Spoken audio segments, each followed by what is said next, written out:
The emerald-cut diamond caught the afternoon light streaming through the cafe window, sending prismatic rainbows across the small table where my husband's mistress sat, admiring what she believed was her engagement ring. From my corner booth, I watched her turn her hand this way and that, the stone, my stone, sparkling with each movement. Before we jump back in, tell us where you're tuning in from, and if this story touches you, make sure you're subscribed, because tomorrow, I've saved something extra special for you. She had no idea she was wearing a masterpiece I'd helped design 3 years ago, or that the woman observing her from across the room was both the betrayed wife and the daughter of the man who'd crafted that very setting with his own hands. My name is Isabella Marchetti, and my life had just become a perfectly cut gem with razor-sharp edges.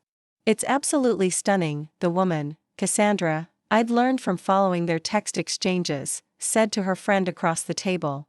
Marcus has such exquisite taste. Marcus, my husband of 5 years, who'd proposed to me with a simple gold band because he claimed he couldn't afford anything extravagant. The same man who'd apparently found his finances significantly improved when it came to impressing his 26-year-old marketing assistant. 3 carats at least, Cassandra's friend whistled low. Girl, you've hit the jackpot. When's the wedding? Soon, Cassandra replied, her smile radiant. He's just waiting for his divorce to finalize. He says his wife is being difficult about the settlement. I nearly choked on my espresso. Difficult? I hadn't even known he wanted a divorce. The papers I'd signed last week, which Marcus claimed were investment documents for his consulting firm, suddenly took on an entirely different meaning. My phone buzzed with a text from my assistant at Marchetti & Sons Jewelry. Mrs. Rossi, your father is asking about the custom piece inventory. When will you be back? I typed back quickly. Emergency. Came up. Tell Papa I'll handle the inventory tomorrow. Rising from my seat, I dropped a 20 on the table and walked calmly toward the exit, my heels clicking against the marble floor with each measured step. I needed to see my father immediately. If Marcus had sold my engagement ring, the one-of-a-kind piece Papa had created exclusively for our family's private collection, there would be hell to pay. The drive to Little Italy felt both eternal and instantaneous. Marchetti & Sons occupied the corner building where my great-grandfather had first set up shop in 1952, the golden script lettering on the window weathered but still elegant. The familiar scent of metal polish and the soft sound of Papa's jewelers hammer greeted me as I entered through the back workshop. Isabella, cara mia, my father looked up from the microscope where he was examining a setting. At 72, Salvatore Marchetti still had the steadiest hands in the business and eyes that could spot a flawed diamond from across the room. You look troubled. Papa, I need to ask you something, and I need you to be completely honest with me. He set down his tools, giving me his full attention. In the workshop's bright lighting, I could see every line that decades of precision work had etched around his eyes. Preparing and narrating this story took us a lot of time, so if you are enjoying it, like this video, it means a lot to us. Now, back to the story. The ring you made for me, the emerald-cut diamond with the platinum setting, do you remember the exact specifications? His brow furrowed. Of course. 3.2 carats, BVS1 clarity, D color grade. The setting was my own design, inspired by your Nana's necklace. Why do you ask? Because I just saw that exact ring on another woman's finger. Papa's face went through several emotions, confusion, understanding, then a controlled fury that reminded me why even the most aggressive suppliers treated him with respect. Tell me everything, he said quietly. I recounted the cafe scene, Marcus's strange behavior over the past few months, and the papers I'd unknowingly signed. With each detail, Papa's expression grew darker. The ring, he said finally, was never meant to be sold. It was a family heirloom, created specifically for you. The insurance alone lists it at $45,000. Marcus doesn't know about the family business, I said, thinking out loud. I never told him the extent of our involvement with Marchetti & Sons. He thinks I just work part-time doing books for a small jewelry shop. It had been a protective lie, one that had seemed wise after my disastrous relationship with David, who'd suddenly become very interested in marriage after learning about Papa's connections in the diamond trade. Marcus had fallen in love with Isabella the bookkeeper, not Isabella the heiress to one of the most respected jewelry houses on the East Coast. But how did he get the ring to sell? Papa asked. The answer hit me like a physical blow. My jewelry box. I kept it in my jewelry box because I wanted to have it cleaned before our anniversary dinner next month. Papa was already moving toward his computer. Franco, he called to my uncle in the front shop. Come here. We have a situation. Uncle Franco emerged from behind the counter, still holding a velvet display tray.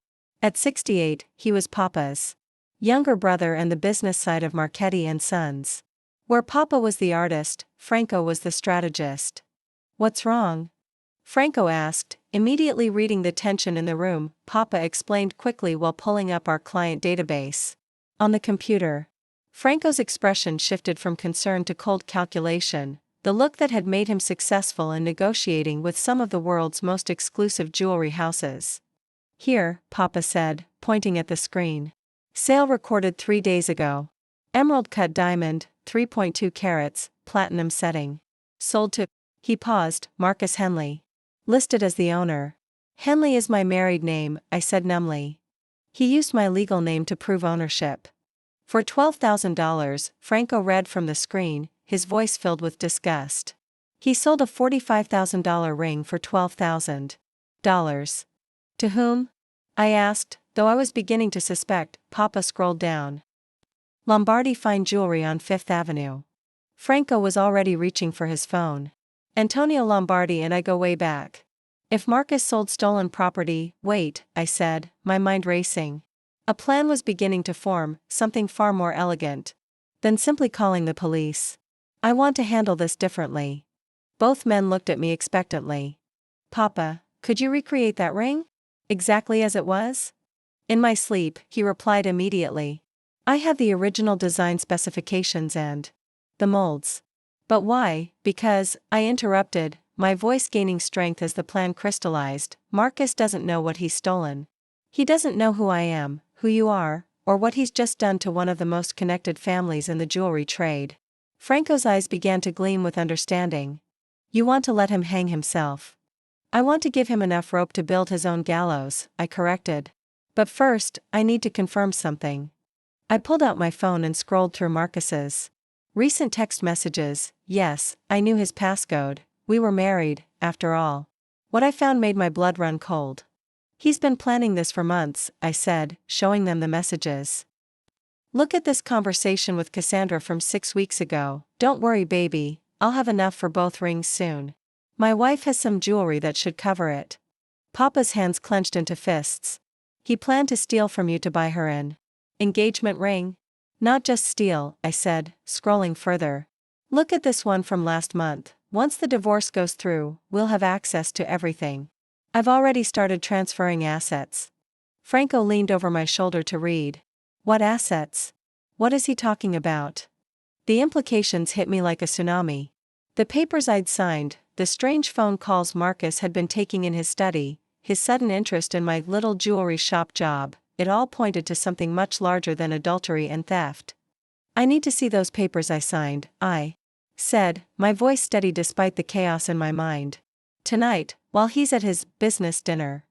Marcus always had business dinners on Thursdays. Now I knew he was having dinner with Cassandra, probably celebrating their engagement with my stolen ring. Isabella, Papa said gently, whatever you're planning, be careful. Men who steal from their wives are capable of much worse. I know, Papa.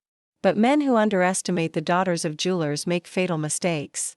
I kissed both men goodbye and drove home with my mind spinning. The house Marcus and I shared was a modest colonial in Westchester, modest by his standards, anyway. He'd complained when I insisted we choose something we could afford on our actual salaries rather than something that would reflect our potential. Now I understood his frustration. He'd been planning to access wealth he thought I was hiding. From him, the house felt different as I walked through it, searching for the papers I'd signed. Every piece of furniture, every decoration, every improvement suddenly felt like potential evidence of deception. How long had Marcus been playing this long game? I found the documents in his study, filed neatly in a folder labeled Investment Opportunities. But as I read through the legal language, my hands began to tremble. These weren't investment documents, they were transfer authorizations. Bank account access forms.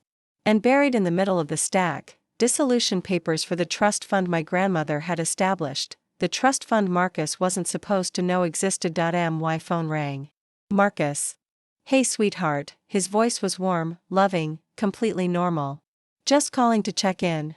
How was your day? Fine, I managed, my voice steady. Just did some work at the shop. How's your business dinner going? Boring as always. These clients from Chicago are real sticklers for detail. I probably won't be home until late. Take your time, I said. I'll probably be asleep anyway. Love you, Bella. Love you too. I hung up and stared at the phone in my hand. How easily the lies came to him. How practiced his deception had become, but Marcus had made one crucial error. He'd assumed that the quiet, bookkeeper wife he'd married was exactly who she appeared to be. He'd never bothered to ask why I preferred to keep my work life private, or why I'd been able to afford half of our house on a part-time salary. He'd never wondered why a woman with a degree in business and gemology was content to do simple bookkeeping. Or why her father's little jewelry shop required her to travel to New York's Diamond District twice a month. Most critically, he'd never realized that when you steal from a jeweler's daughter, you don't just take her property, you challenge her family's honor. And in the Marchetti family, honor was worth more than any diamond. I photographed every document in the folder, then carefully returned them to their exact positions. Tomorrow, I would start my own long game. But unlike Marcus, I had advantages he couldn't imagine, resources he didn't know existed, connections that spanned 3 generations, and a family business built on the principle that trust, once broken, could never be repaired. Marcus wanted to play with diamonds? He was about to learn that the most beautiful stones were also the hardest, and could cut through anything in their path. As I walked upstairs to prepare for bed, I caught sight of myself in the hallway mirror. The woman looking back had the same dark eyes as her father, the same determined set to her jaw as her uncle, and the same quiet strength that had built Marchetti and Sons into a jewelry empire. Marcus was about to discover that he hadn't married a victim. He'd married a predator who'd been wearing sheep's clothing for 5 years, and she was finally ready to show her teeth. The game was about to begin, and I held all the best cards. After all, in poker, the most dangerous player is the one everyone underestimates, and I'd been underestimated my entire life. I woke at 5:30 Friday morning to the sound of Marcus's shower running. Through the bathroom door, I could hear him humming, actually humming, while he prepared for another day of what I now knew was systematic betrayal. The cheerfulness in his voice made my stomach turn, but I forced myself to remain still, feigning sleep until he left for work. The moment his car pulled out of the driveway, I was up and moving. Today would be the beginning of my counterattack, but first, I needed to understand the full scope of what I was dealing with. My first call was to my cousin Lucia, who worked as a paralegal at Morrison, Burke & Associates, one of Manhattan's most prestigious family law firms. If anyone could help me navigate the legal minefield Marcus had created, it would be Lucy. Bella? Her voice was surprised. It's not even 7 a.m. Is everything okay? I need a favor, and I need you to keep it completely confidential. Even from Papa and Uncle Franco for now. There was a pause. Lucy had always been sharp, sharper than most of the lawyers she worked for, if I was being honest. What kind of trouble are you in? The kind that requires very careful legal maneuvering. Can you meet me for breakfast? Somewhere Marcus wouldn't think to look. Giuseppe's on Bleecker? 8:30? Perfect. Giuseppe's was exactly the kind of place Marcus would never enter, a tiny Italian cafe where the owner's mother still made the pasta by hand and where English was spoken reluctantly. I arrived early, claiming a corner table where we could speak privately. Lucy walked in at exactly 8:30, her dark hair pulled back in a severe bun that made her look older than her 32 years. She slid into the seat across from me, studying my face with the intensity that made her so good at her job. You look like you haven't slept, she observed. Because I haven't. I slid the folder of photographs across the table. I need to know how much trouble I'm in legally. As Lucy reviewed the documents, her expression grew increasingly grim. She pulled out a small notebook and began making notes, occasionally muttering under her breath in the mixture of Italian and English that emerged when she was particularly focused. Bella, she said finally, this is fraud. Multiple counts. And if he's accessed your trust fund? She flipped through more pages. Jesus, he's been siphoning money for months. Look at these transfer authorizations, they're dated going back to January. How much? Lucy pulled out her phone and started calculating. Based on these documents, if they're all legitimate, and the signatures look legitimate, he's moved approximately $200,000. The number hit me like a physical blow. 200,000? From 3 different accounts. Your personal savings, the joint account, and... She paused. Bella, he somehow got access to the Marchetti family trust. The one your Nana established. I felt the blood drain from my face. Nana's trust was supposed to be untouchable, accessible only with my signature and Papa's counter-signature. That's impossible. Papa would never, unless he forged Papa's signature too, Lucy said grimly. Or unless Papa signed something without reading it carefully. The implications were staggering. Papa trusted me completely. If I'd asked him to sign something, claiming it was routine business paperwork, he might have done it without question. Marcus had used my relationship with my father against both of us. What are my options?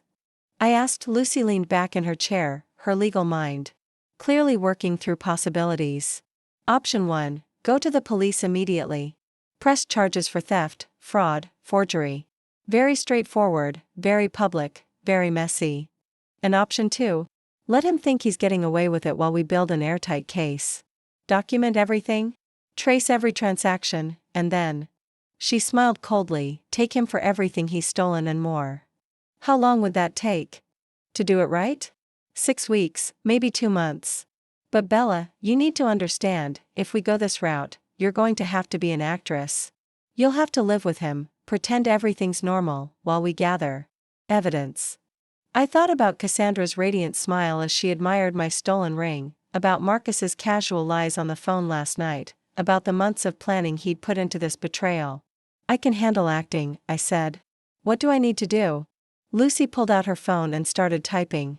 First, we're going to need a forensic accountant. I know someone discreet who specializes in marital fraud cases. Second, we're going to put surveillance on all the remaining accounts he might have access to. Third, she paused, looking up at me, you're going to need to start documenting his daily activities. Phone calls, meetings, expenses. Everything. And the ring? Leave it. For now. If we tip our hand too early by trying to recover it, he might realize we're onto him and destroy evidence. I nodded, my mind already racing ahead to the next phase. Lucy, I need to ask you something else. Something that might sound crazy. After what I've just seen, nothing you say will sound crazy. I want to go see Cassandra. Not as his wife, she doesn't know who I am. I want to meet the woman wearing my ring. Lucy's eyebrows shot up. That's... She paused, considering, actually not the worst idea. If you can get her talking about Marcus, about their relationship, about their plans, that could be valuable evidence. But it's risky. Everything about this is risky. But I need to understand what he's promised her, what she knows about his finances, about me. How would you even approach her? I pulled out my phone and showed Lucy the photos I'd taken at the café. She was talking about wedding planning with her friend. I'm thinking I could run into her at a bridal shop, strike up a conversation. You're going to pretend to be getting married? No, I said slowly, the plan crystallizing as I spoke. I'm going to be exactly who I am. A jewelry expert who happens to be browsing engagement rings. Lucy's expression shifted to one of grudging admiration. You're going to evaluate your own stolen ring while she's wearing it. And find out what Marcus told her about how he could afford it. We spent the next hour planning the approach. Lucy would use her firm's resources to begin tracing the financial trail while I gathered intelligence on Marcus's personal life. She gave me the name of a private investigator the firm sometimes used, someone who could document Marcus's activities without arousing suspicion. After leaving the cafe, I drove to Tiffany & Company on 5th Avenue. If I was going to play the role of a woman shopping for engagement rings, I needed to look the part. The sales associate who greeted me was polished and professional, exactly the kind of person who would remember helping a customer choose between settings. I'm looking for something classic, I told her, but with a modern twist. My fiancé has excellent taste, and I want to surprise him with my knowledge of quality. For the next 2 hours, I played the role of the eager bride-to-be while actually conducting reconnaissance. I learned about current pricing, popular settings, and most importantly, I established myself as a knowledgeable customer who might return. The real test came when I casually mentioned seeing a beautiful emerald cut ring at a cafe the day before. The woman said her fiancé got it from Lombardi's. Do you know anything about their work? The sales associate's expression tightened almost imperceptibly. Lombardi's has a different business model than ours. They specialize in estate pieces and consignment items. Translation: Lombardi's sold other people's jewelry, including stolen pieces. If the price was right, armed with this information, I drove to Lombardi's.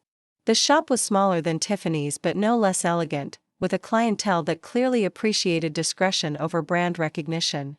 I spent an hour browsing, learning the layout, observing the staff. Finally, I approached the owner, a distinguished man in his 60s who matched Franco's description of Antonio Lombardi. "Excuse me," I said, "I'm looking for something very specific. An emerald-cut diamond, possibly 3 carats, in a platinum setting. Do you have anything like that?" Lombardi's eyes lit up with recognition. "Actually, we just sold a piece exactly like that. Beautiful ring, family heirloom." The customer was very sad to part with it, but sometimes financial circumstances. He spread his hands regretfully. "Oh, what a shame. Do you remember anything about the setting? I'm particularly interested in the craftsmanship.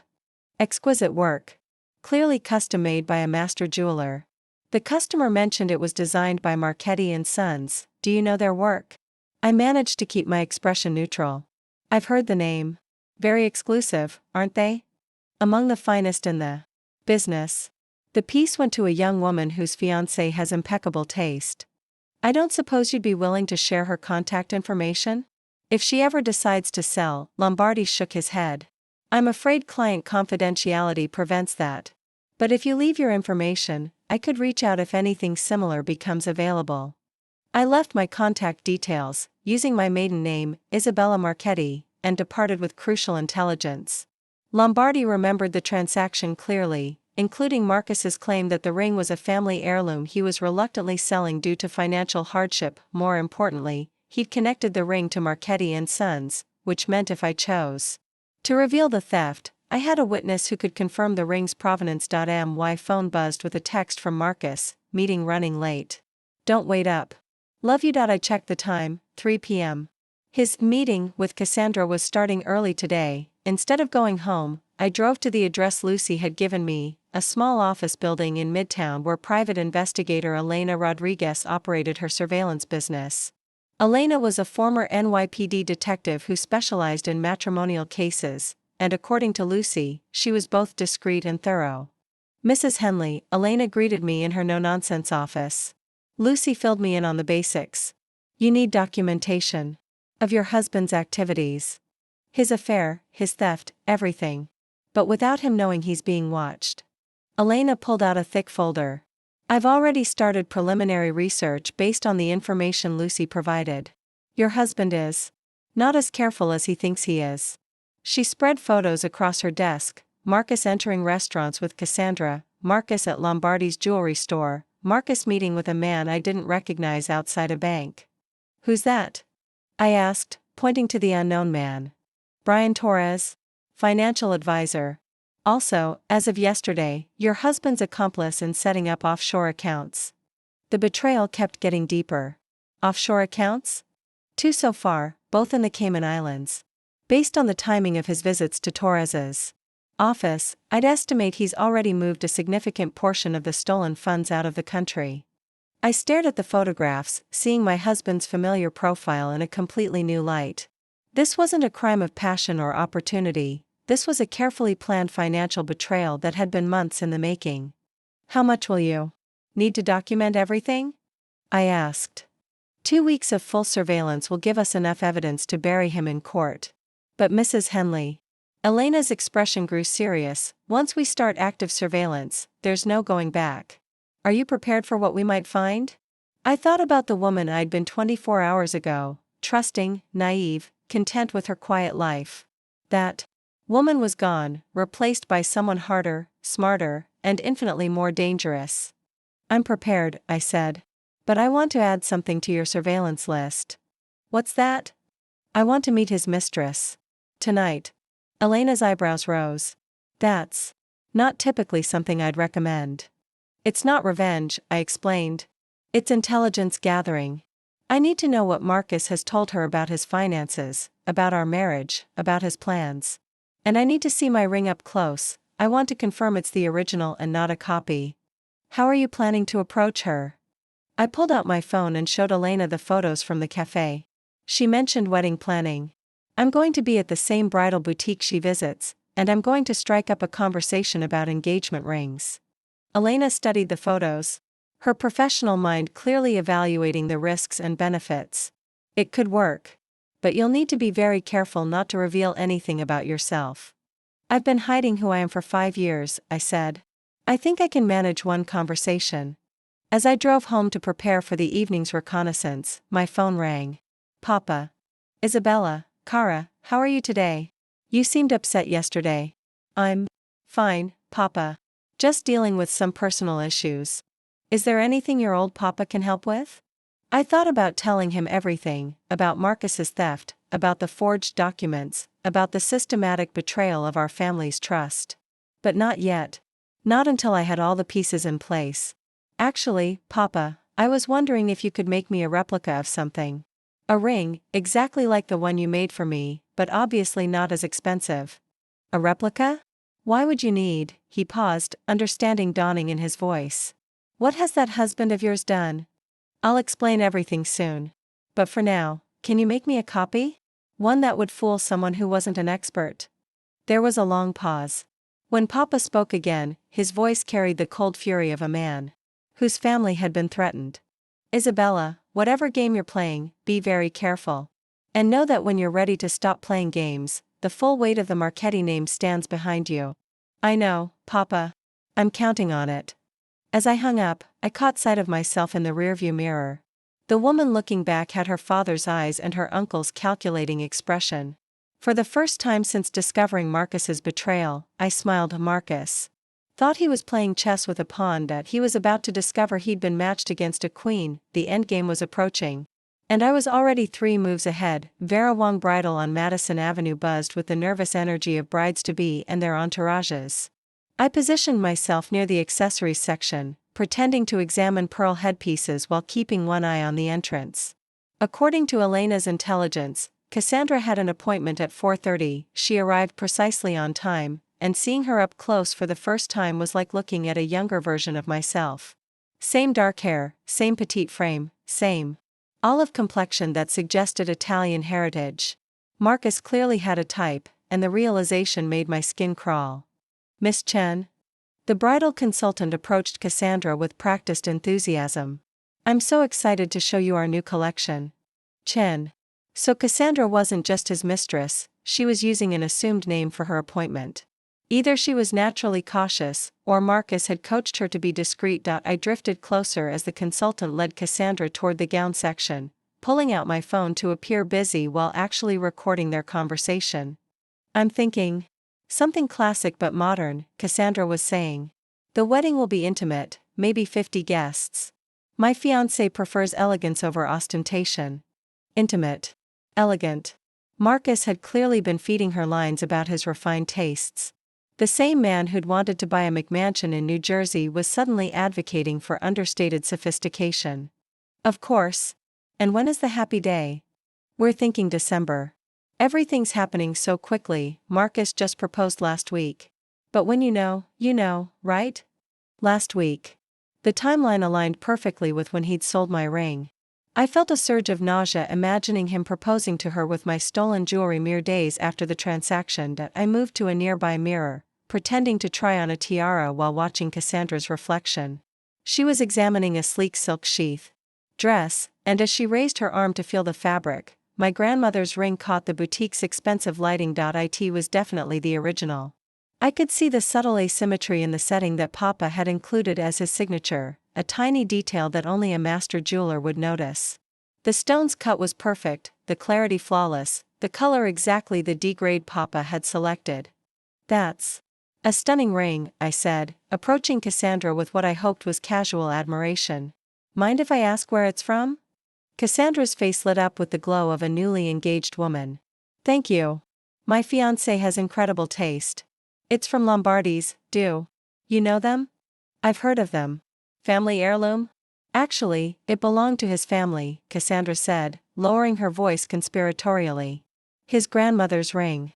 He's been saving it for the right woman. The lie was so audacious it took my breath away.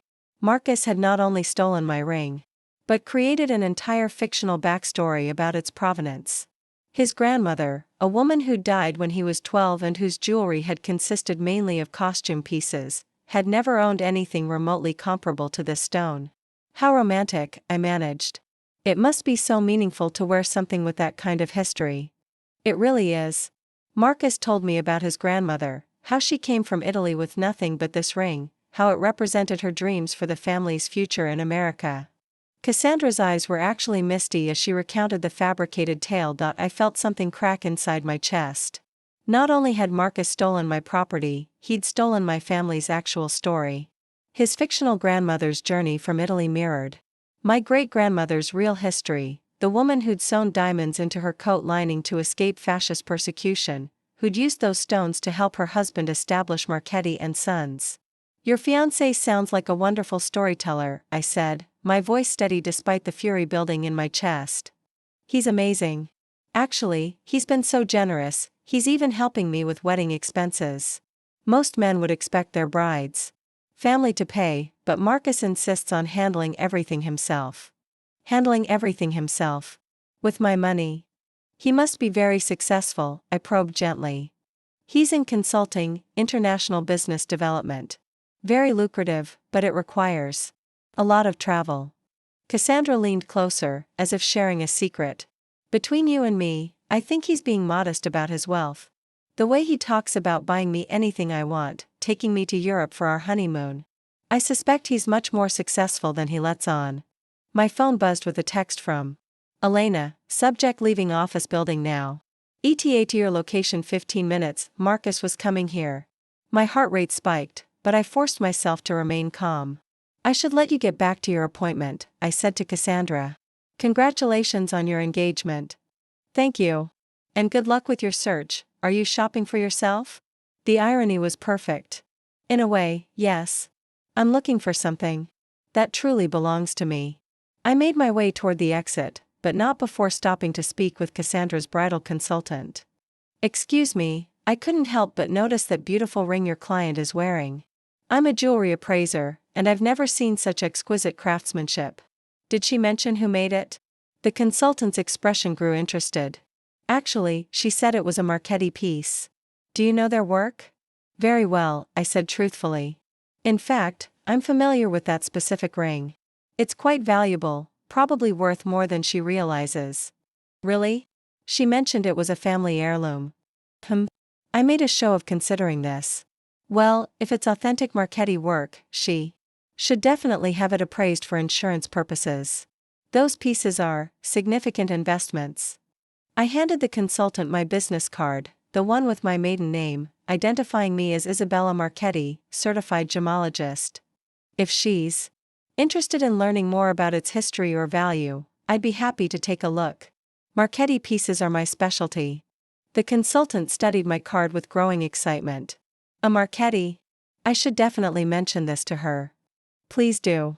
But perhaps wait until after her fiancé arrives. Sometimes men prefer to handle insurance matters themselves. I left the boutique and positioned myself in a coffee shop across the street with a clear view of the entrance. 15 minutes later, Marcus appeared, looking pleased with himself as he entered the bridal shop. Through the large windows, I watched him embrace Cassandra, saw her show him different dress options, witnessed the intimate tableau of a happy couple planning their future. A future built on lies and theft. My phone rang. Lucy. Bella, we have a problem. The forensic accountant found something troubling. More theft? Worse. Based on the transaction patterns, Marcus has been planning this for over a year. The initial probes into your accounts started 13 months ago, small amounts, testing to see if you'd notice. I felt cold despite the coffee shop's warmth. How is that possible? Remember when you gave him access to your personal account so he could deposit his consulting payments? That was his entry point. From there, he gradually expanded his access by forging additional authorization forms. Through the window, I watched Marcus examining wedding dresses with apparent enthusiasm, his hand resting possessively on Cassandra's back. There's more, Lucy continued. The offshore accounts Elena discovered? They're not just for hiding stolen money. He's been using them to establish a new identity, new social security number, new credit history, everything. This isn't just theft, Bella. This is identity fraud on a massive scale. What are you saying? I'm saying Marcus isn't planning to divorce you. He's planning to disappear completely, leaving you holding the bag for any debts or legal consequences. The implications hit me like a physical blow. When? Based on the account activity and travel arrangements we've uncovered, probably within the next 2 weeks. Right after he transfers the remaining funds. I watched Marcus kiss Cassandra goodbye outside the bridal shop, saw him hail a taxi while she headed toward the subway. 2 different directions, 2 different worlds he was maintaining simultaneously. Lucy, I need you to do something for me. Contact the federal authorities, FBI, Treasury, whoever handles international financial fraud. This has gone way beyond a marital dispute. Are you sure? Once we involve federal agents, there's no controlling the outcome. I'm sure. But first, I have one more conversation to have. After ending the call, I waited until Marcus's taxi disappeared around the corner, then approached Cassandra as she descended toward the subway station. Excuse me, I called out. Cassandra? She turned, surprised. Oh, hi. From the bridal shop, right? How did you? I hope you don't mind, but I spoke with your consultant about your ring. I'm actually a certified appraiser, and I'd love to take a closer look at that Marchetti piece if you have a few minutes. Cassandra's face lit up. Really? Marcus would be so excited, he's always talking about how valuable family heirlooms are. We found a quiet corner in a nearby Starbucks, and I pulled out my jeweler's loupe and portable scale, tools I always carried for work. May I? I gestured toward her hand. As Cassandra extended her finger, I examined my own ring through professional eyes. Every detail was exactly as Papa had crafted it, the precise angles of the setting, the specific proportions of the stone, even the tiny maker's mark hidden inside the band. This is extraordinary work, I said truthfully. The craftsmanship is museum quality. Marcus said his grandmother was very particular about jewelry. She apparently came from a family of jewelers in Italy. Another lie built on my family's actual history. I documented everything with my phone's camera, getting detailed shots of the ring from multiple angles. I hate to ask, but do you have any documentation about the piece? Insurance papers, appraisal certificates, anything like that? Cassandra's expression grew uncertain. Marcus handles all the paperwork. He said something about keeping it in a safety deposit box. Of course. Well, if you ever need an independent appraisal for insurance purposes, please don't hesitate to call. I handed her another business card. In the meantime, you should know that you're wearing something quite special. This particular style of setting is extremely rare. I'd estimate there are fewer than 5 pieces like this in existence. 5? Really? Absolutely. Each one was custom created for a specific client. The Marchetti family doesn't mass-produce anything. Cassandra was studying the ring with new reverence. I had no idea it was so unique. Oh yes. In fact, this particular piece, I paused, as if recognizing something specific. This looks very similar to a ring that was commissioned about 3 years ago. Do you know when Marcus's grandmother acquired it? He said she'd had it for decades. Why? Just curious. About the provenance. Sometimes family stories get confused over the years. I could see doubt creeping into Cassandra's expression. She was beginning to question the timeline, beginning to wonder how Marcus's grandmother could have owned a recently created piece. Well, I said, standing to leave, it's absolutely beautiful regardless of its history. You're very lucky. Thank you so much for your time. This has been so informative. As I walked away, I could see Cassandra examining the ring with new eyes, turning it this way and that, perhaps wondering for the first time whether the story she'd been told was entirely accurate. My phone buzzed with a text from Marcus. Dinner with the Chicago clients got moved to tonight. Won't be home until very late. Sorry baby, another lie. According to Elena's surveillance, the Chicago clients were Marcus and Brian Torres, finalizing the offshore transfers. I drove home through rush hour traffic, my mind racing with everything I'd learned.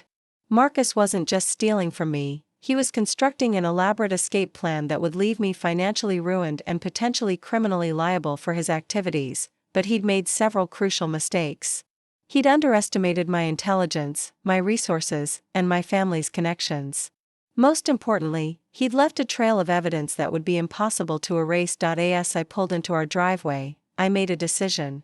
Tomorrow, I would stop playing defense and start playing offense. It was time to use every advantage my family name provided, every connection Papa and Uncle Franco had built over decades in the jewelry trade. Marcus wanted to play with stolen diamonds. He was about to learn that when you steal from the Marchetti family, you don't just face one angry woman, you face an entire network of craftsmen, dealers, and collectors who consider theft of jewelry a personal affront. The gloves were coming off, and Marcus was about to discover that his quiet, bookkeeper wife was actually a very dangerous enemy to have made. After all, diamonds might be forever, but revenge was eternal. Saturday morning arrived with a phone call that changed everything.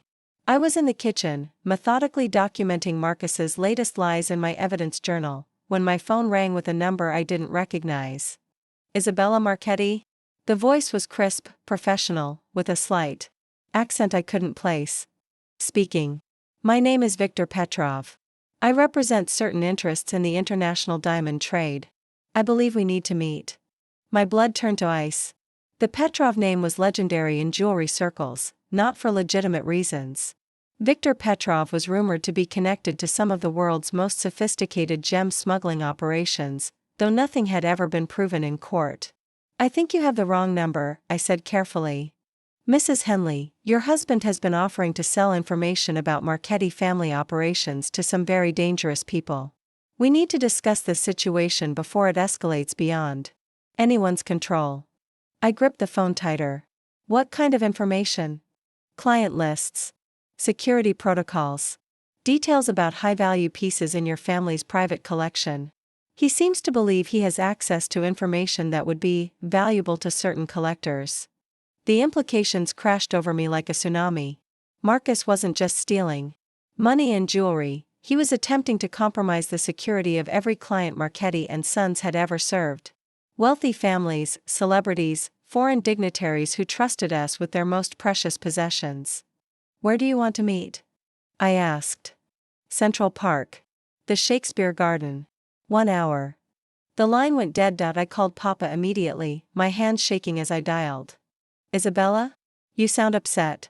Papa, we have a problem. A big one. Can you and Uncle Franco meet me at the shop in 30 minutes? And Papa, bring the emergency protocols.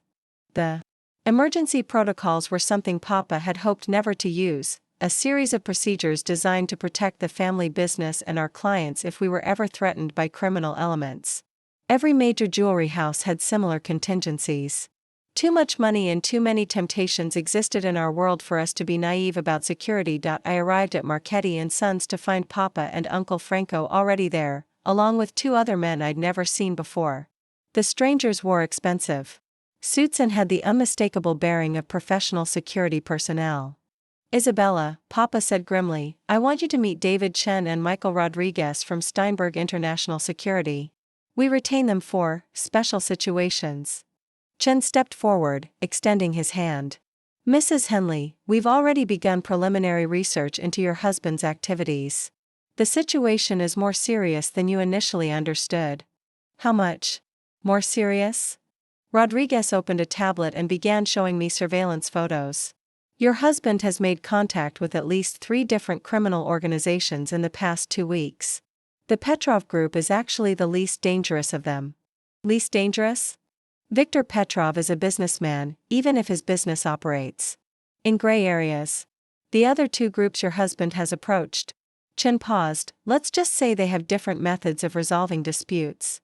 Uncle Franco spoke for the first time since I'd arrived. Isabella, how much does Marcus know about our client base? I never discussed specific clients with him, but I thought about all the times Marcus had been in our house when I'd received work calls, all the documents that might have been visible on my desk, all the casual mentions of travel to evaluate collections. He could have pieced together quite a bit. The Kellerman collection, Papa said quietly. I felt sick. The Kellerman family was one of our most discreet clients, Holocaust survivors who had managed to save a portion of their family's jewelry collection.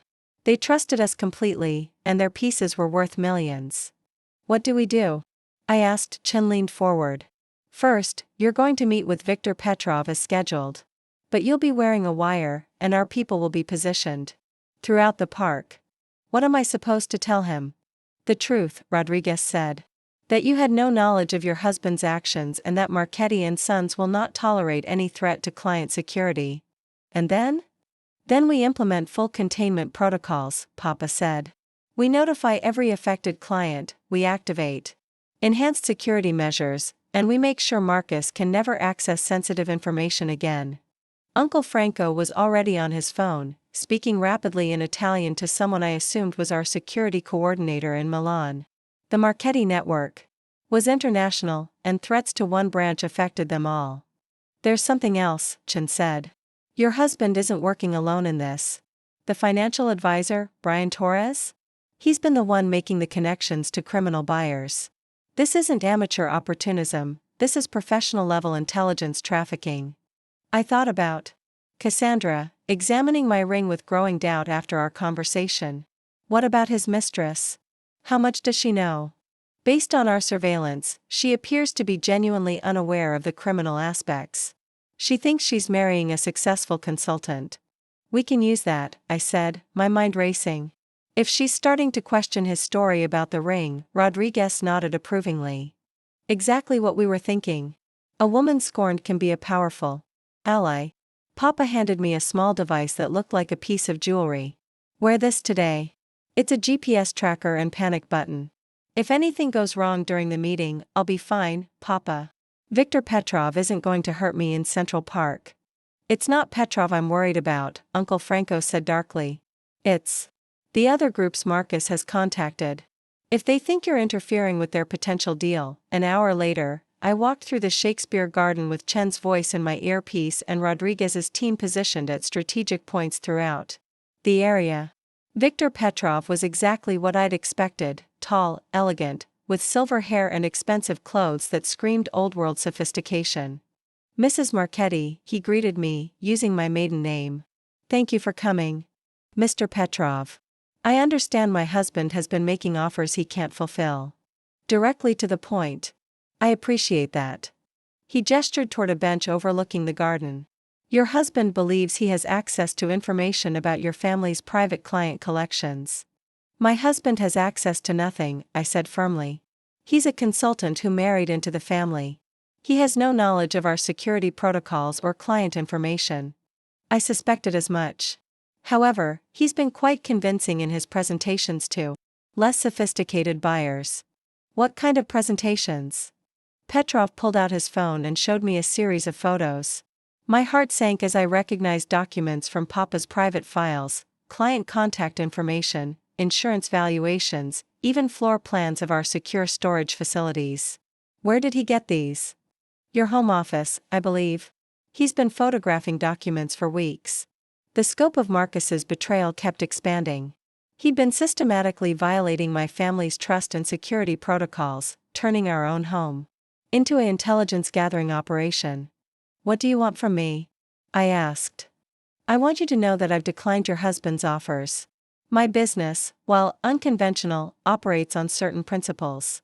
I don't traffic in stolen family heirlooms or compromise legitimate businesses. And the others he's contacted? Petrov's expression grew serious. The Kozlov Group and the Mumbai Syndicate are less principled. They're planning to move forward with your husband's proposals. Move forward how? They intend to use the information he's provided to target your clients directly. Home invasions, sophisticated thefts, potentially worse if anyone resists. The magnitude of what Marcus had set in motion hit me like a physical blow. He wasn't just stealing from me, he was putting innocent people in mortal danger. How long do we have? The first operation is planned for next week. The Kellerman residence in Manhattan. I pressed the panic button on my tracking device, signaling Chen and Rodriguez that we needed immediate extraction. This conversation was over. Mr. Petrov, I need to ask you something, and I need you to be completely honest. Of course. Are you willing to testify about Marcus's activities to federal authorities? His eyebrows rose slightly. That would be unusual for someone in my position. But not impossible. For the right considerations, and with the right protections, it could be arranged. Chen appeared at my shoulder as if materializing from thin air. Mrs. Henley, we need to leave. Now. As we walked quickly toward the park exit, Petrov called. After me. Mrs. Marchetti. Your husband is in much more danger than he realizes. The people he's dealing with don't tolerate failure or betrayal. Back at the shop, the full scope of our crisis became clear. Uncle Franco had been coordinating with our security teams in New York, Milan, and Tel Aviv. Every major client was being notified, every valuable piece was being moved to enhanced secure storage, and every protocol was being upgraded. How many clients are at risk? I asked. Potentially dozens, Papa said, his face grave.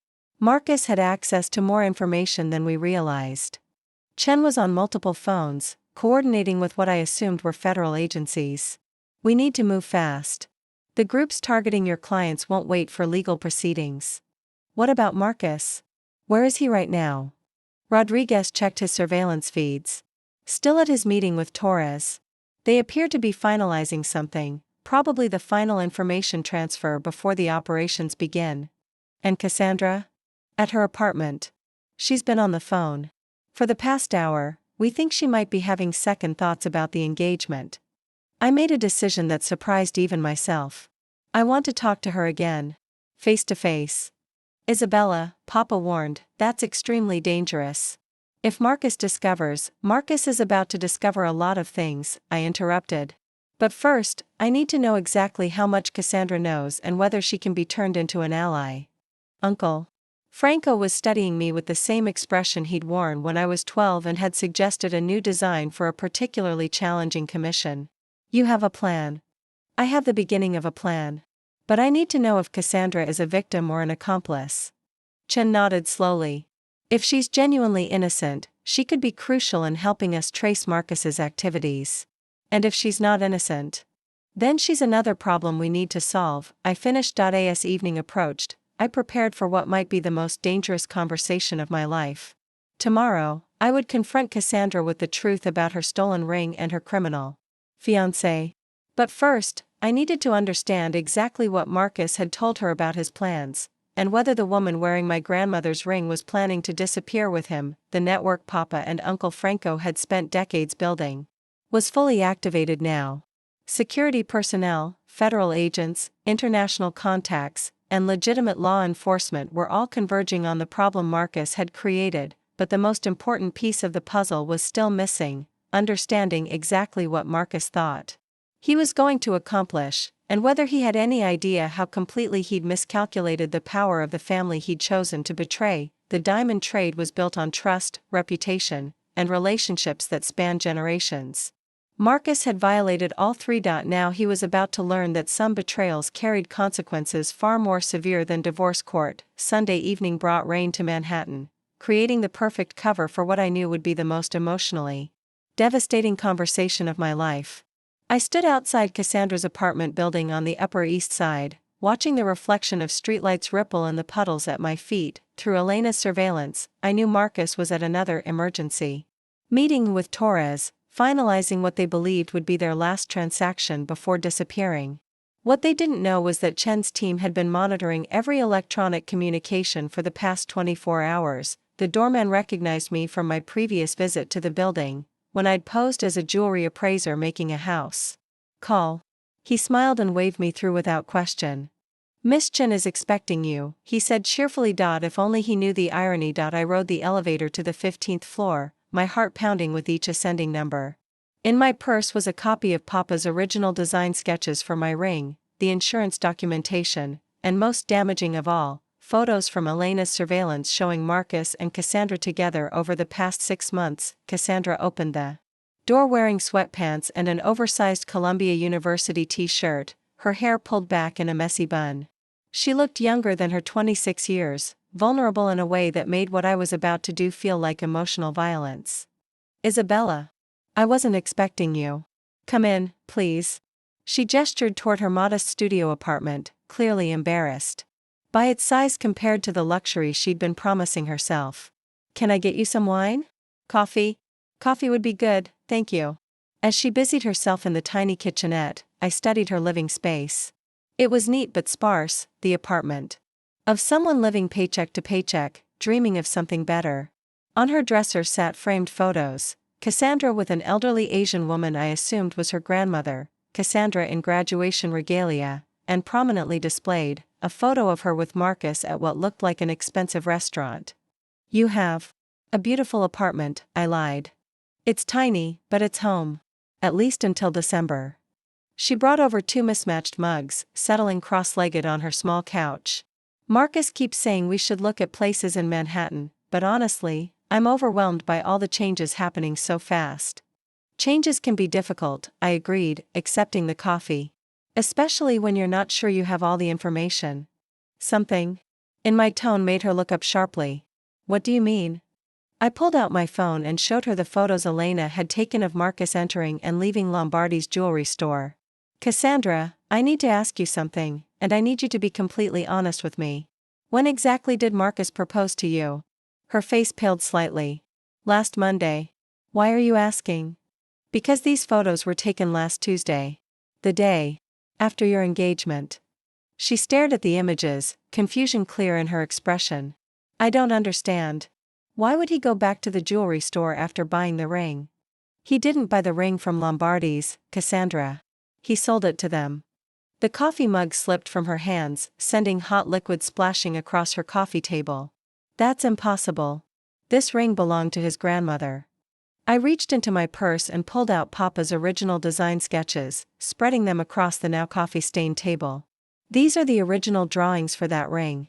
Created 3 years ago by my father, Salvatore Marchetti."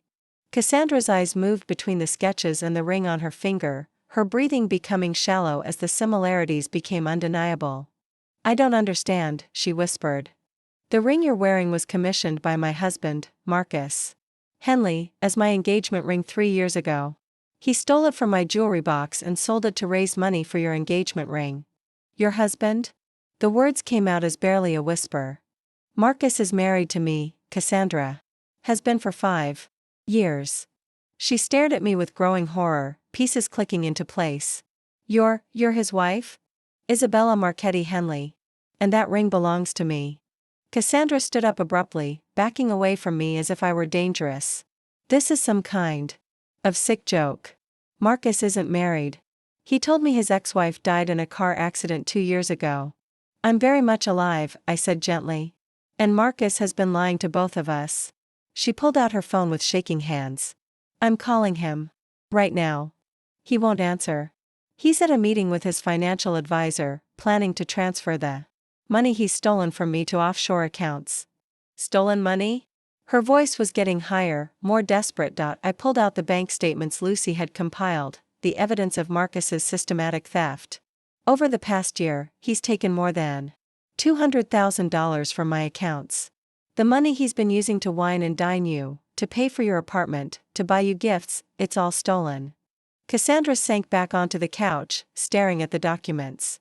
"The apartment, he said he was helping with my rent because he loved me. He's been paying your rent with my money. The restaurant dinners, the weekend trips to the Hamptons, the shopping." She was talking to herself now, piecing together a year of deception. "All of it. Cassandra, you need to understand, you're not just his mistress. You're an accessory to his crimes." Her head snapped up. "Accessory? I didn't know any of this." "I believe you. But that ring on your finger is stolen property. The money he's been spending on you is stolen. In the eyes of the law, that makes you complicit unless you cooperate with the authorities." She looked down at the ring as if it had transformed into a poisonous snake. "I need to take this off." "Not yet. We need to be strategic about this." "Strategic?" Her laugh was bitter, hysterical.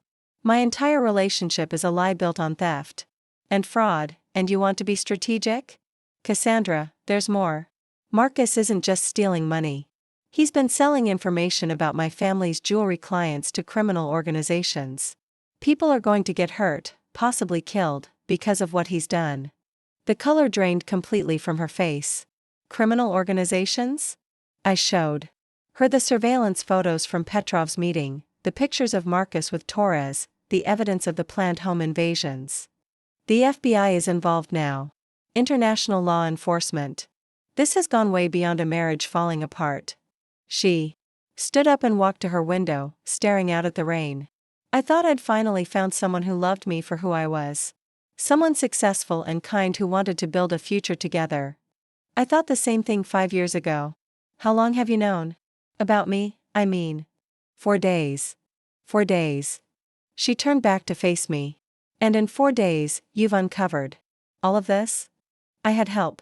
When you're the daughter of one of the most respected jewelers in the world, you have resources. Marchetti. Understanding dawned in her eyes. Jesus Christ, you're that Marchetti. The jewelry dynasty. The same family Marcus has been betraying by selling our client information to criminals. Cassandra sat down heavily, her head in her hands. What kind of person am I? How did I not see any of this? You're not a bad person, Cassandra. You're a victim. But right now, you have a choice to make. What kind of choice? You can help us stop him, or you can go down with him. She looked up at me with red-rimmed eyes. What do you want me to do? I want you to call Marcus and arrange to meet him tonight. Tell him you have concerns about the wedding timeline, that you want to discuss moving things up. Why? Because while you're keeping him occupied, federal agents are going to arrest Brian Torres and seize all the evidence of their criminal conspiracy. And then? Then Marcus will realize his plan has failed, and he'll probably try to convince you to run away with him immediately. You want me to wear a wire? It wasn't a question. Cassandra was smarter than Marcus had given her credit for. The choice is yours. But Cassandra, you need to understand, Marcus isn't planning to take you to Europe for a romantic honeymoon. He's planning to disappear into a new identity, leaving you behind to face the legal consequences of his crimes. She stared at me in shock. How do you know that? Because my investigators found the travel documents. 1 ticket to the Cayman Islands, 1 new passport with Marcus's photo but a different name. No corresponding documents for you. The betrayal hit her like a physical blow. She doubled over, making a sound that was half sob, half retch. He was going to leave me, she whispered. He was going to leave both of us. But he was going to leave you holding evidence that would send you to prison for 20 years. For several minutes, we sat in silence while Cassandra processed the magnitude of Marcus's deception. When she finally looked up, her expression had hardened into something I recognized, the cold fury of a woman who'd been thoroughly betrayed. What exactly do you need me to do? I spent the next hour explaining the plan Chen and Rodriguez had developed. Cassandra would call Marcus, expressing anxiety about their rushed wedding timeline and asking to meet immediately. While they were together, she'd be wearing a wire, trying to get him to admit to his crimes on tape. What if he realizes what I'm doing? Then you press the panic button we'll give you, and our security team moves in immediately. What if he tries to hurt me? Marcus is a coward and a thief, but he's not violent. He's more likely to try to sweet-talk you or convince you to run away with him. As we prepared to leave her apartment, Cassandra stopped at her dresser and picked up the photo of her and Marcus.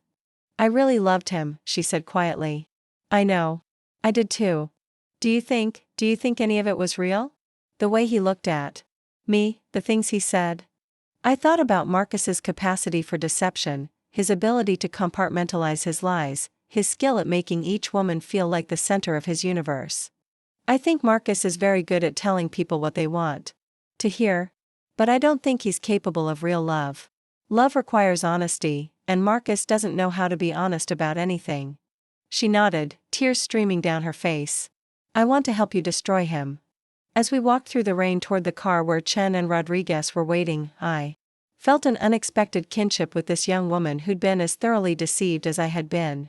We were both victims of Marcus's elaborate fraud, but we were about to become something more dangerous. We were about to become allies.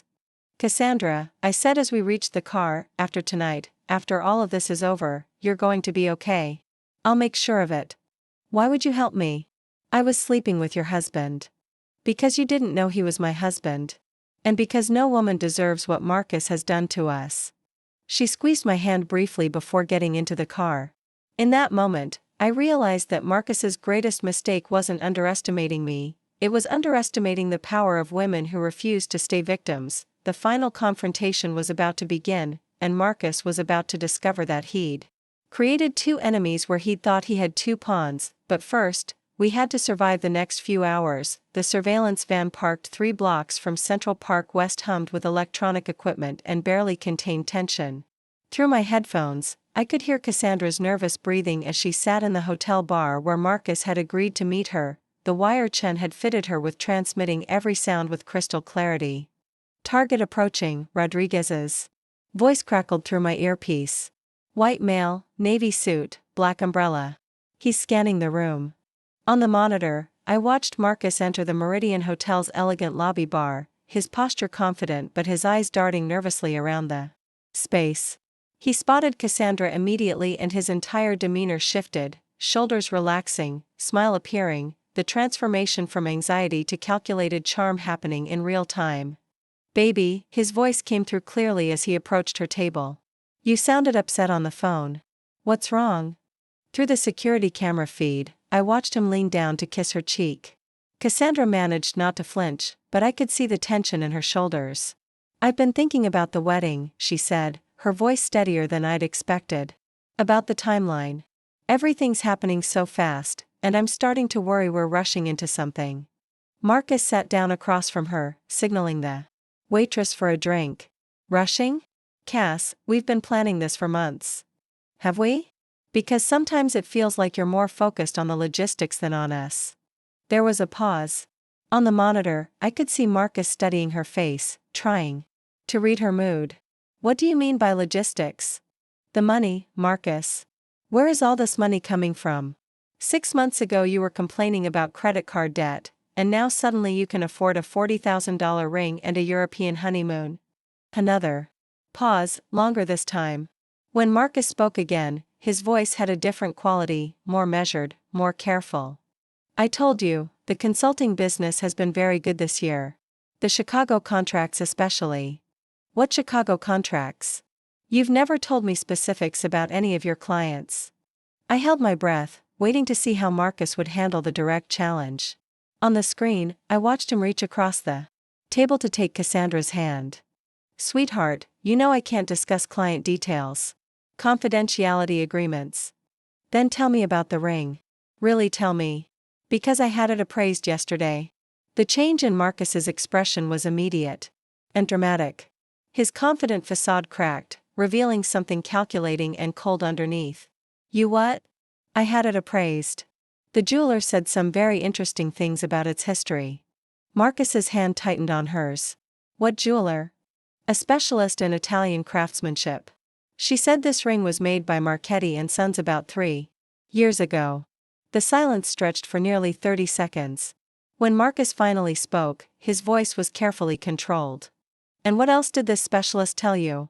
"She said there are fewer than 5 rings like this in existence. All custom pieces." She seemed very interested in its provenance. I watched Marcus's free hand clench into a fist on the table. He was realizing that his carefully constructed lie was unraveling. "Cassandra, I think you may have been misled. Sometimes these appraisers exaggerate the uniqueness of pieces to inflate their value." "She didn't charge me anything. In fact, she gave me her card and asked me to call if I ever wanted to learn more about the ring's history." "Her card?" Marcus's voice was sharp now. "Isabella Marchetti. She said Marchetti pieces are her specialty." The effect was immediate and devastating. On the monitor, I watched all color drain from Marcus's face. His hand released Cassandra's as if she'd burned him. "Isabella Marchetti? You know her?" Marcus stood up abruptly, his chair scraping against the floor. "We need to leave. Right now." "Marcus, what's wrong? You're scaring me." "Did you tell her anything about us?" "About me?" "I mentioned that my fiancé has excellent taste." "Why?" Marcus was already pulling out his phone, his fingers shaking as he dialed. Through my headphones, I heard the number he was calling, his own home phone. After 4 rings, it went to voicemail. "The recording you are about to hear," came my own voice through the speakers, "is from a surveillance device placed in your office by federal investigators." Marcus's face went white as his own voice began playing back one of his conversations with Torres about selling client information. He hung up immediately, staring at the phone as if it had bitten him. Marcus? Cassandra stood up, reaching for his arm. What's happening?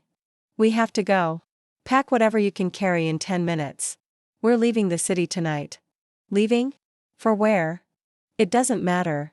Somewhere safe while I figure this out. Chen's voice crackled in my earpiece. Subjects are mobile. All units, be ready to move. On the monitor, I watched Marcus throw money on the table and grab Cassandra's arm, pulling her toward the exit. She was playing her part perfectly, looking confused and frightened rather than complicit. Marcus, you're hurting me. Tell me what's going on. I can't explain right now. Just trust me, okay? Everything's going to be fine, but we need to leave immediately. They exited the hotel into the rainy night, Marcus's paranoia evident in the way he kept looking over his shoulder. The surveillance team followed at a distance as they walked quickly toward Marcus's car. Baby, please, Cassandra said as they reached the vehicle. You're terrifying me. If we're going to run away together, I need to know why. Marcus stopped at the driver's side door, rain soaking through his expensive suit. When he looked at Cassandra across the car roof, his expression was a mixture of desperation and calculation. Cass, what I'm about to tell you, it's going to sound bad, but I need you to understand that everything I did for us. What did you do? I may have borrowed some money from sources that weren't entirely legitimate. Borrowed. Taken. I took money that didn't belong to me. Through my headphones, I heard Cassandra's sharp intake of breath. Even though she knew what was coming, the admission still hit her hard. How much money? Enough to start our new life together. Away from all this. Marcus, that's stealing. It's only stealing if you get caught. And we're not going to get caught if we leave right now. Rodriguez's voice in my earpiece, teams Alpha and Beta, moved to intercept. Charlie team, secure the vehicle. On the street, dark SUVs began converging. From multiple directions. Marcus noticed them immediately, his head snapping around as he realized they were surrounded. Get in the car. He shouted to Cassandra, but she stood frozen by the passenger door. The first federal agent emerged from an SUV, badge clearly visible even in the rain. Marcus Henley. FBI. Put your hands where we can see them. Marcus looked wildly around the street, calculating escape routes that didn't exist. More agents appeared, weapons drawn, creating a perimeter that closed in with professional precision. Cassandra. Marcus yelled across the car roof. Get in the fucking car. But Cassandra was backing away from the vehicle, her hands raised. The wire Chen had fitted her with clearly visible now that she'd unbuttoned her coat. You wore a wire? Marcus's voice was filled with disbelief and betrayal. She's been working with us for the past 6 hours, came a familiar voice as Chen stepped into the light. Ever since she learned the truth about who you really are. Marcus's head whipped around, searching for the source of the voice. When he saw Chen approaching, his expression shifted from confusion to dawning horror. Isabella Marchetti sends her regards, Chen continued. Oh, and she wanted me to give you this. Chen held up a small jewelry box. Even from the distance of the surveillance van, I could see Marcus's face crumble as he recognized it. That's impossible, Marcus whispered. I sold that ring. You sold a replica, Chen said calmly. Miss Marchetti's father created a duplicate the day after you stole the original. The real ring never left the family's possession. The beautiful irony of it hit Marcus like a physical blow. He'd built his entire escape plan around money from selling my ring, but he'd actually sold a worthless copy. Every transaction, every promise to Cassandra, every plan for their future, all based on the false value of a fake. Marcus Henley, the lead FBI agent, announced, "You're under arrest for fraud, theft, money laundering, and conspiracy to commit robbery." As they cuffed him, Marcus kept looking around frantically. Where is she? Where is Isabella? I climbed out of the surveillance van, walking slowly through the rain toward the scene. Marcus saw me approaching and his expression went through a series of emotions: shock, anger, fear, and finally, defeated recognition. Hello, Marcus, I said quietly when I was close enough for him to hear me without the agents overhearing. Surprised to see me alive? Isabella, you don't understand. I can explain everything. I understand perfectly. You've been planning to steal from me and disappear for over a year. You've put innocent people in danger by selling our client information to criminals. And you've been lying to this woman. I gestured toward Cassandra, about everything from your marital status to your grandmother's jewelry. That ring belonged to my family, Marcus said desperately. No, Marcus. That ring belonged to mine. And unlike your fictional grandmother's stories, our family's history is real. The lead agent interrupted our conversation. Mrs. Henley, we'll need you to come to the office tonight for formal statements. Of course. But first, I walked over to where Cassandra stood shivering in the rain, tears streaming down her face. How are you holding up? I asked. I feel like an idiot, she said quietly. You're not an idiot. You're a victim. But you're also the reason we caught him tonight. She looked over at Marcus, who was being loaded into an FBI vehicle. Will I go to prison? No. You're cooperating fully, and you were genuinely unaware of his crimes. You'll probably have to testify, but legally, you're clear. What about financially? Everything I have, he paid for with stolen money. I thought about the modest apartment, the simple clothes, the dreams of a better life that Marcus had exploited. We'll figure something out. The Marchetti family takes care of people who help us. As the FBI vehicles drove away with Marcus, I stood in the rain with Cassandra, both of us watching the taillights disappear into the night. Isabella, she said quietly. Yes.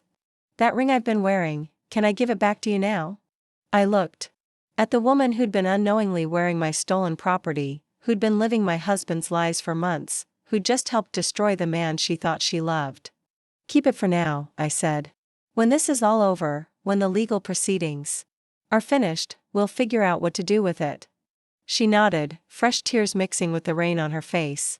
There's one more thing, I added.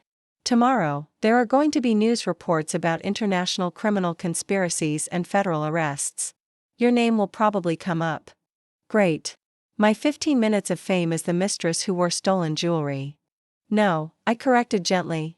Your 15 minutes of fame is the brave woman who helped stop a criminal conspiracy that could have gotten innocent people killed.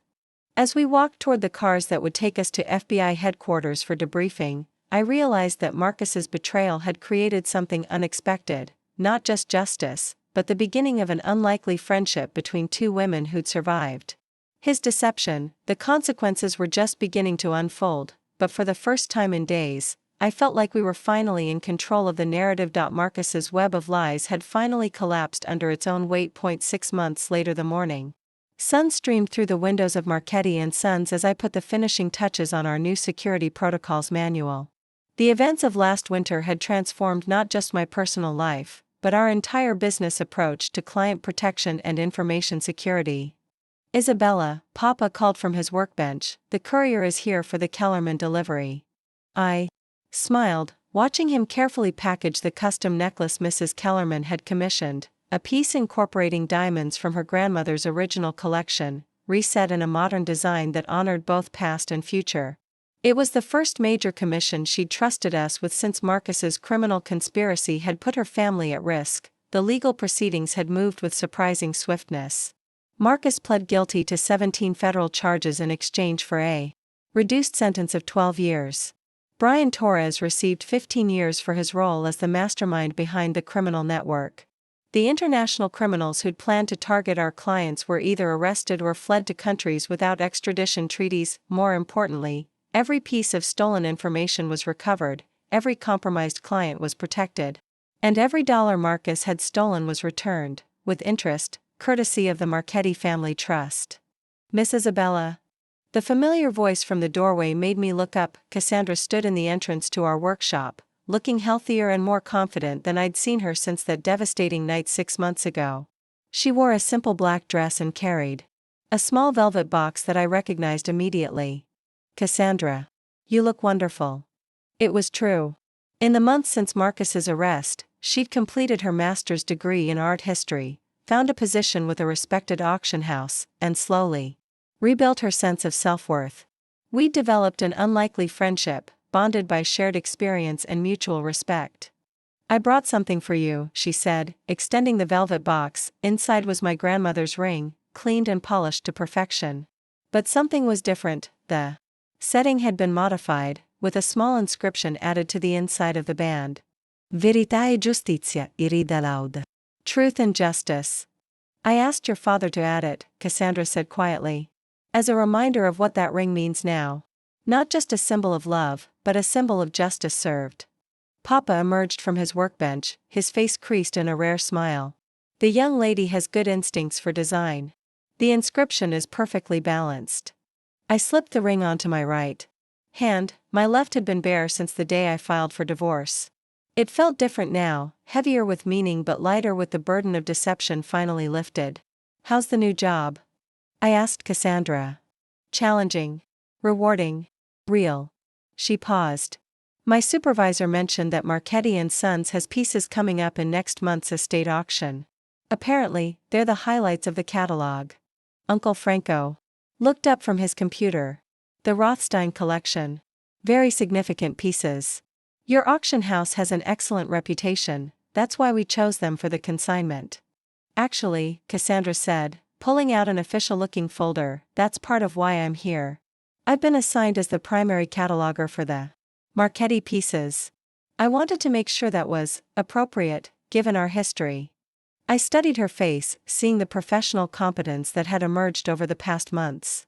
What do you think? Is it appropriate?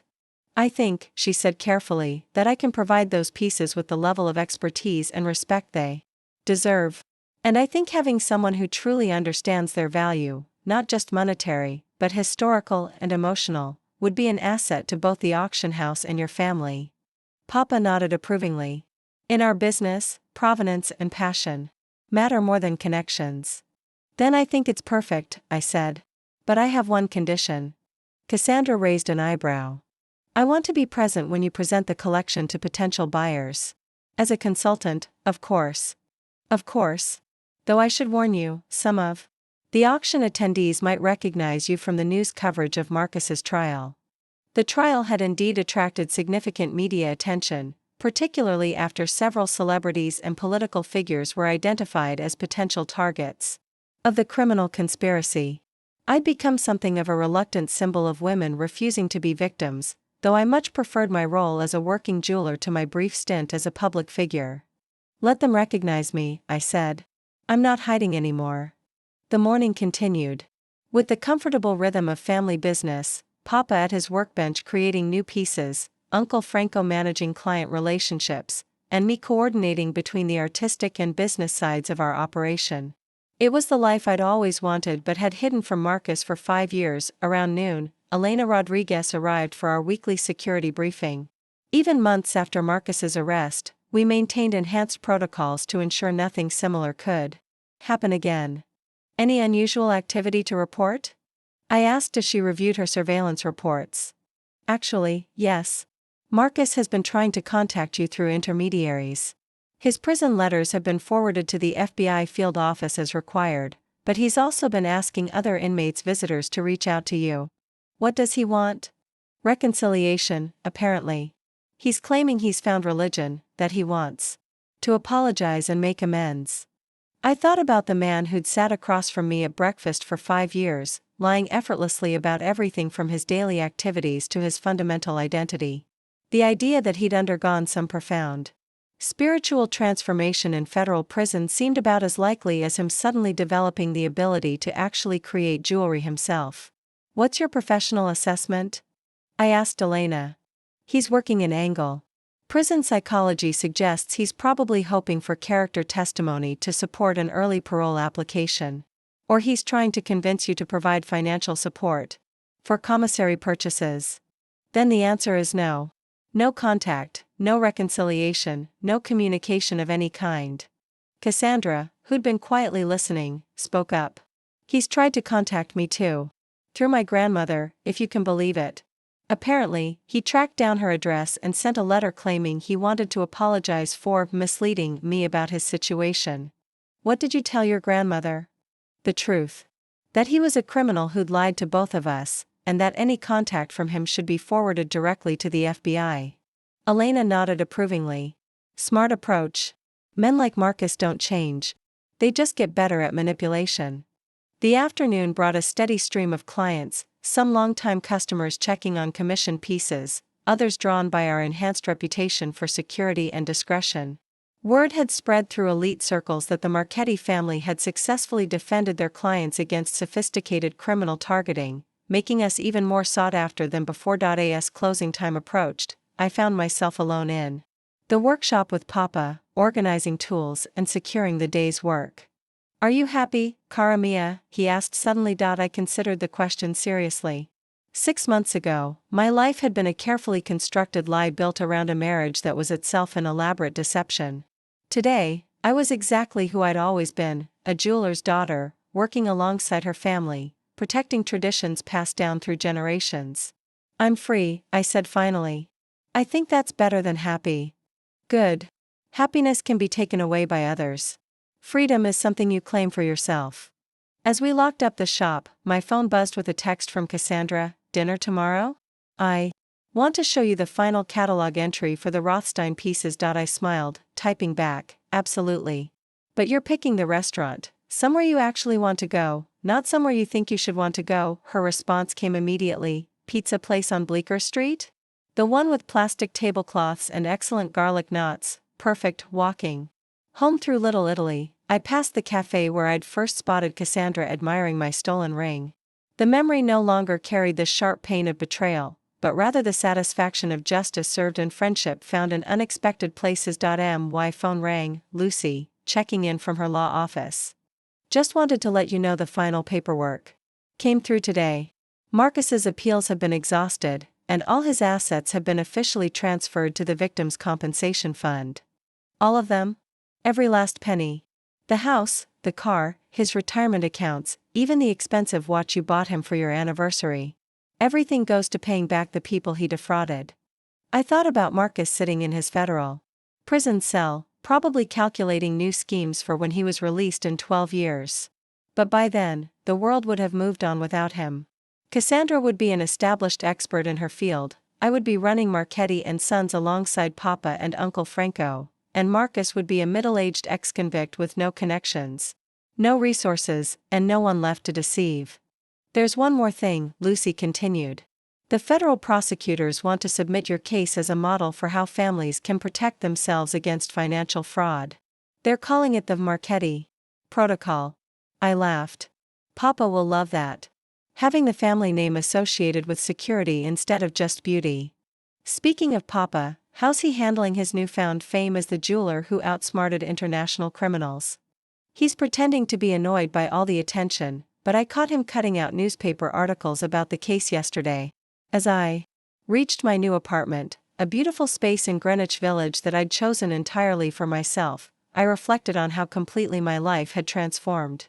No more hiding my identity, no more pretending to be less than I was, no more allowing someone else's insecurities to diminish my capabilities. The apartment was filled with natural light, decorated with pieces from my family's collection, and organized exactly to my preferences.